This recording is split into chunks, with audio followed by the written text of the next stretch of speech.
Chapter 5 Capture of the Ark Provokes God. Now the Philistines took the Ark of God, and brought it from Ebenezer to Ashdod. Then the Philistines took the Ark of God, and brought it to the house of Dagon, and set it by Dagon.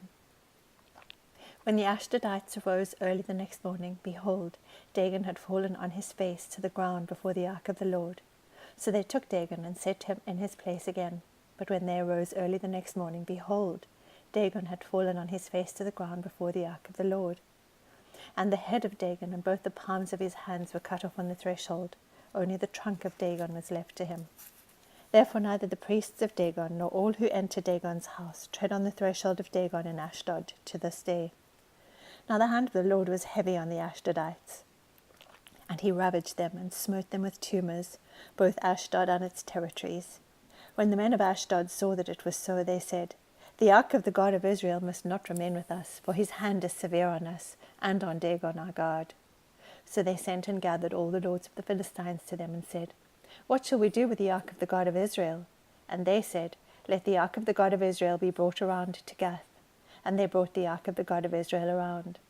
After they had brought it around, the hand of the Lord was against the city with very great confusion, and he smote the men of the city, both young and old, so that tumors broke out on them.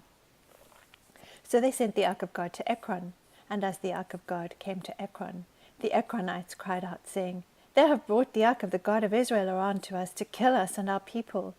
They sent therefore and gathered all the lords of the Philistines, and said, "Send away the ark of the God of Israel, and let it return to its own place, so that it will not kill us and our people." For there was a deadly confusion throughout the city. The hand of God was very heavy there. And the men who did not die were smitten with tumors, and the cry of the city went up to heaven. Chapter 6 The Ark Returned to Israel.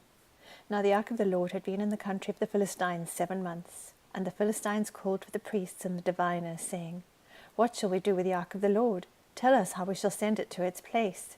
They said, "If you send away the ark of the God of Israel, do not send it empty, but you shall surely return to him a guilt offering. Then you will be healed, and it will be known to you why his hand is not removed from you." Then they said, "What shall be the guilt offering which we shall return to him?" And they said, 5 golden tumors, and 5 golden mice, according to the number of the lords of the Philistines. For 1 plague was on all of you, and on all your lords. So you shall make likenesses of your tumors, and likenesses of your mice that ravage the land, and you shall give glory to the God of Israel. Perhaps he will ease his hand from you, your gods, and your land. Why then do you harden your hearts as the Egyptians and Pharaoh hardened their hearts? When he had severely dealt with them, did they not allow the people to go, and they departed? Now therefore take and prepare a new cart, and 2 milch cows, on which there has never been a yoke, and hitch the cows to the cart, and take their calves home, away from them. Take the ark of the Lord, and place it on the cart, and put the articles of gold which you return to him as a guilt offering in a box by its side. Then send it away, that it may go. Watch, if it goes by the way of its own territory to Beth Shemesh, then he has done us this great evil. But if not, then we will know that it was not his hand that struck us. It happened to us by chance. Then the men did so, and took 2 milch cows, and hitched them to the cart, and shut up their calves at home. They put the ark of the Lord on the cart, and the box of the golden mice, and the likenesses of their tumors. And the cows took the straight way in the direction of Beth Shemesh. They went along the highway, lowing as they went, and did not turn aside to the right or to the left. And the lords of the Philistines followed them to the border of Beth Shemesh. Now the people of Beth Shemesh were reaping their wheat harvest in the valley, and they raised their eyes and saw the ark, and were glad to see it. The cart came into the field of Joshua the Beth Shemite, and stood there where there was a large stone, and they split the wood of the cart, and offered the cows as a burnt offering to the Lord.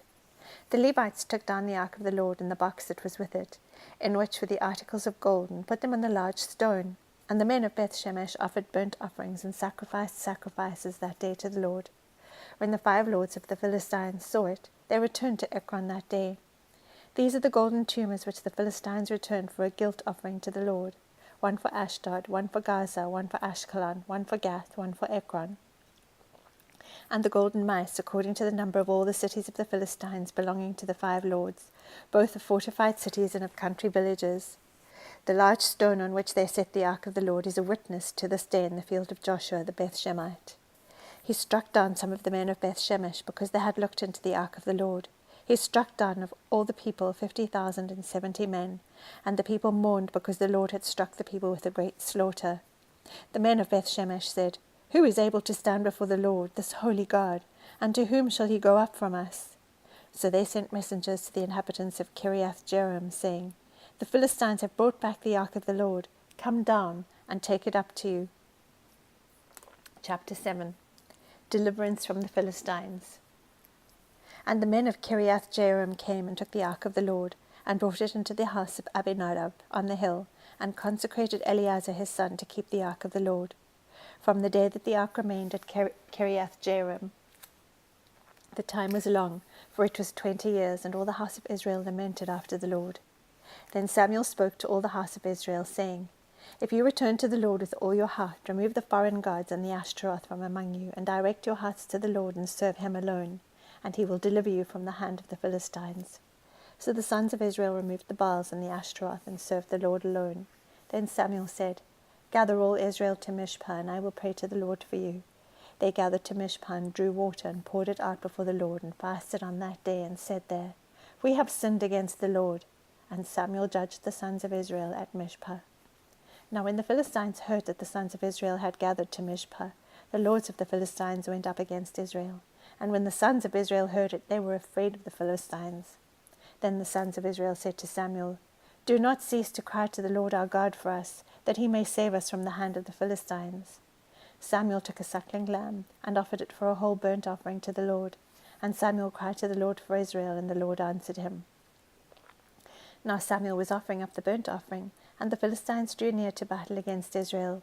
But the Lord thundered with a great thunder on that day against the Philistines, and confused them, so that they were routed before Israel. The men of Israel went out to Mizpah, and pursued the Philistines, and struck them down as far as below Beth-kar. Then Samuel took a stone, and set it between Mizpah and Shen, and named it Ebenezer, saying, Thus far the Lord has helped us. So the Philistines were subdued, and they did not come any more within the border of Israel, and the hand of the Lord was against the Philistines all the days of Samuel. The cities which the Philistines had taken from Israel were restored to Israel, from Ekron even to Gath, and Israel delivered their territory from the hand of the Philistines. So there was peace between Israel and the Amorites. Now Samuel judged Israel all the days of his life. He used to go annually on circuit to Bethel and Gilgal and Mizpah, and he judged Israel in all these places. Then his return was to Ramah, for his house was there, and there he judged Israel, and he built there an altar to the Lord. Chapter 8. Israel demands a king. And it came about when Samuel was old that he appointed his sons judges over Israel. Now the name of his firstborn was Joel, and the name of his second Abijah. They were judging in Beersheba. His sons, however, did not walk in his ways, but turned aside after dishonest gain, and took bribes and perverted justice. Then all the elders of Israel gathered together, and came to Samuel at Ramah, and they said to him, Behold, you have grown old, and your sons do not walk in your ways. Now appoint a king for us to judge us like all the nations.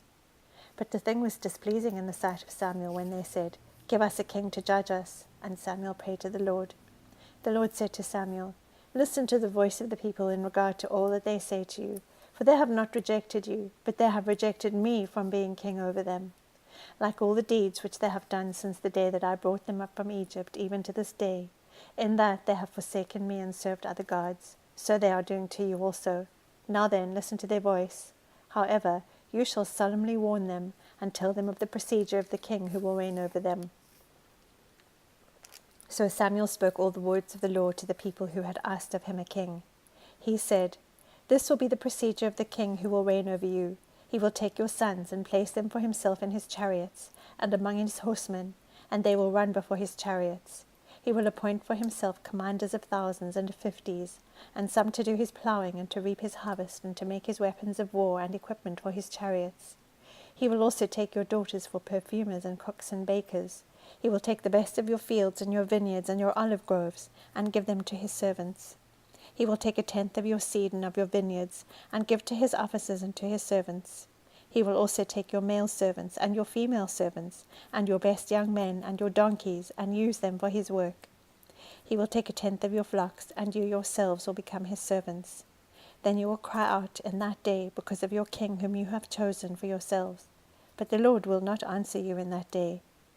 Nevertheless, the people refused to listen to the voice of Samuel, and they said, "No, but there shall be a king over us, that we also may be like all the nations, that our king may judge us and go out before us and fight our battles." Now after Samuel had heard all the words of the people, he repeated them in the Lord's hearing.